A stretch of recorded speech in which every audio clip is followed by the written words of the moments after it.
ልጃችን ናታ። አዎ ልጃችን። እሷም እኮ አሁን ደስተኛ ናት። ደግሞ እኮ ትምህርት መጀመር እንዳለባት ነግሬያታለሁ። እና ምን አለች? ተስማምታለች። በጣም ቆንጆ ነው። ታዲያ የት ነው የምታስገባት? አልወሰንኩም፣ ግን የግል ትምህርት ቤት ማስገባት ያለብኝ። ግን ግርማ የግል ከሆነ ገንዘቡስ? አይ ለሱ አታስቢ፣ ለልጃችን የሚሆን ማናጣም። እሺ ካልክ እንደውም ሰሞኑን አንድ ሀሳብ እያሰብኩ። ምን አሰብክ? ከዚህ ቤት መውጣት አለብን። ግርማ ለምን? እያሰብኩት ነበር። ለልጆቹ ሸክም ሆነንባቸዋል። በዚህ ላይ አብረው በሰላም ቢኖር ይሻላል። ግን እኮ ግርማ እነሱ ደስ የሚላቸው አይመስለኝም። አይ ደስ ባይላቸውም አይከፋቸው። እሺ ግን አሁን በዚህ ሰዓት ቤት ለመከራየት የሚሆን አቅም አለን እንዴ? እንዴ አልማዝ ምን ነካሽ? እሺ በቃ እንግዲህ አንተ ወስነሃል። ምን አደርጋለሁ? ወስኛለሁ። ግርማና አልማዝ የቤተሰቡን ደስታ ከተመለሰ በኋላ አሁን ላይ ልጆቹን ብቻቸውን ትተን መውጣት አለብን ብለው ወስነዋል። አቤልና ርብቃ ካሁን በኋላ ራሳቸውንም ያውቃሉ። የራሳቸው ደስታ እዩም አሁን ላይ ይሳካልኛል፣ ተስፋ አልቆርጥም ብለዋል። ድጋሚ የቤተሰቡንም ደስታ ለማንሳትና የቤተሰቡ ያላቸው ነገር ባዶ ለማስቀረት እቅድ እያወጣ ይገኛል። የእዩ ፍላጎቱ አሁንም ቢሆን መቼም ከጥፋቱ መማር እንደማይፈልግና ከዚህ በኋላም የቀራቸው ነገርም በጣም ሌላ ቀሪ ህይወታቸውንም ለመውሰድ ነው እየፈለገ ያለው።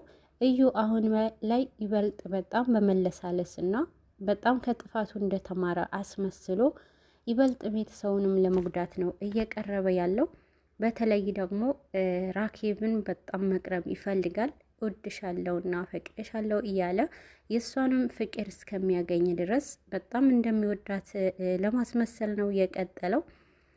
አቤል አሁን ላይ ርብቃንም ለማስደሰት ከሌላው ጊዜ በላይ የፈለገችው ነገር እንደሚያደርግላት ነው ቃል የገባላት። ግርማና ማሚም አሁን ላይ በጣም ደስተኞች ናቸው። ካሁን በኋላ ከነሱ ሸክም ወጥተን የራሳችን የሆነ ቤት እንውጣ ነው እያላት ያለው ግርማ።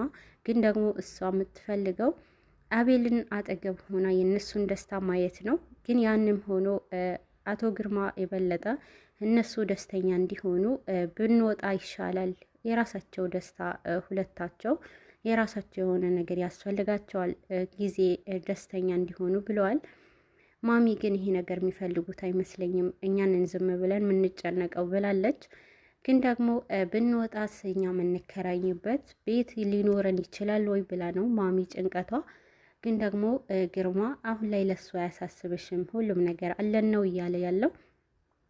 ራኬብ በድብቅ እዩን የምታገኝበትንም መንገድ ማሚ ጠርጥራለች። እዩን ሳይሆን የሆነ ነገር እያደረገች እንደሆነ ውስጧ ረብሿታል።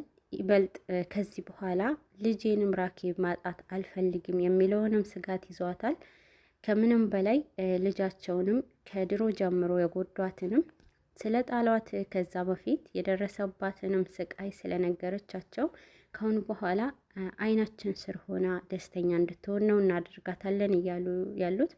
ግን ደግሞ እዩ ይሄ ነገር እንድታደርግ በጭራሽ እንደማይሰጣት ነው። እዩ ስልክ እየቀያየረ በእያንዳንዱ ሰዓት ስልክ ይደውልላታል። እሷ ግን ብዙ ጊዜ እሱ መሆኑንም ብዙም ጥርጣሬ ባይኖራት ከነሳችው በኋላ ግን እዩ መሆኑንም ለመገመት ብዙም አትቸገርም።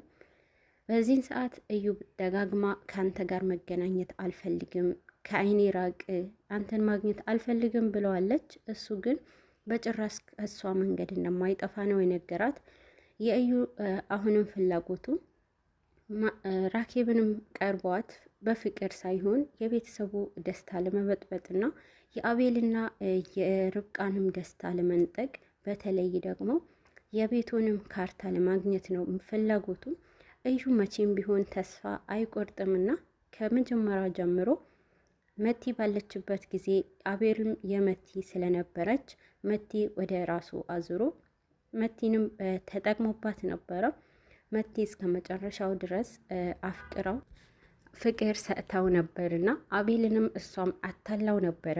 በዛን ጊዜ ግን የዛን ጊዜ አሻራ አሁንም ቢሆን ርብቃን ይዟታል። አቤልና ርብቃ ከመጀመሪያ ጀምሮ ሰራተኛ ሆና የገባችበትንም መንገድ አቤልን ስለምታፈቅረው ነበረ። በዛ መሀል ግን አቤል ከመቲ ጋር እያደረገውና መቲንም አብሯት ሆኖ ርብቃንም ብዙ ጊዜ ሲያንቋሽሻት ነበረ። በጣም መጥፎ ንግግሮችንም ተናግሯት ያቅ ነበርና አቤል ይሄንን ነገር ካደረገባት በኋላ ይበልጥ ከመቲ ጋር ፍቅር የሰሩትንም ነገር አሁን ላይ ትዝ እያላትና ይበልጥ እየጎዳት ነው። አቤልንም ደጋግማ ከመቲ ጋር የነበረ ፍቅር እኮ ትክክለኛ ነበረ ብላ ነው አሁን ላይ ከእሷ ጋር ብዙ ጊዜ በጣም ደስተኛ እንደነበሩና እንዲያስታውስ አድርገዋለች። አቤል ግን አሁንም ዋሽተዋታል። የዋሻትም መንገድ ከእሷ ጋር ያን ያህል ደስተኛ አልነበርኩም የሚለው ነው እንጂ ከመቲ ጋር ፍቅረኛ እንደነበሩና ይበልጥ ደስተኛ እንደነበሩ ለማስመሰል ቢሞክርም ርብቃ ግን አሁንም ያ ነገር እንዲረሳው ለማድረግ ነው እየሞከረች ያለችው። እዩ አሁንስ ሌላኛው መንገድ የሚጠቀመው ለራሱ ይበልጥ እያለቀሰና የበለጠ ያላደረገው ነገር እንደሆነ ቤተሰቡም የተጎዳ ልጅ እንደሆነ እንዲታወቅበት ነው እያደረገ ያለው። እዩ የራሱ የአይን ማስለቀሻ የሆነ መድኃኒት እየተጠቀመ በጣም ሰውነቱ ቀይ ሆኖና እንደሚያለቅስ በጣም የተጎዳ ልጅ እንደሆነና ለማስመሰል ነው በጣም ጥረቱ። ግን ደግሞ ራኬብ አሁንም ቢሆን ውስጧ ምንም አላረፈም። አቤልም ርብቃም ቢሆን ነግረዋት ስለሱ ያለው ነገር ስለዩ ያለውንም ጥርጣሬዋ ትክክል እንደሆነ በቤተሰቡም ፊት ሰምታለች። በተለይ ከእናትና አባቷ ጋር የሰማችው ስለሆነ አሁን ላይ እዩም እያመነችው አይደለም። ርብቃ አሁን ላይ ድሮ ላይ ያደረገውንም ነገር አቤል እንዴት እንደዛ ያደረገውን ሁሉ ነገር እንዲነግራቸው ጠይቀውታል። አቤል መጥፎ ስራ ውስጥ የገባበትንም ምክንያት በተለይ ደግሞ ቤታቸውንም ሊነጠቁ እንደነበረና በዛን ሰዓት ምናልባት ርብቃ ልጇ ከመውረዱ በፊት ልጅ አርግዛ ነበረ። ያ ልጅስ ቢወለድ ከዚህ ቤት ወጥተን ምንድን ነበር የምናደርገው?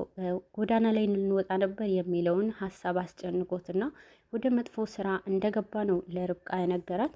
ርብቃ ወደ መጥፎ ስራ ሲገባ እኔ የፈለግኩትንም ነገር ለእኛ ደስታ ትልቅ የሆነ ብር እንደምናገኝ ነው የተነገረን ያለው።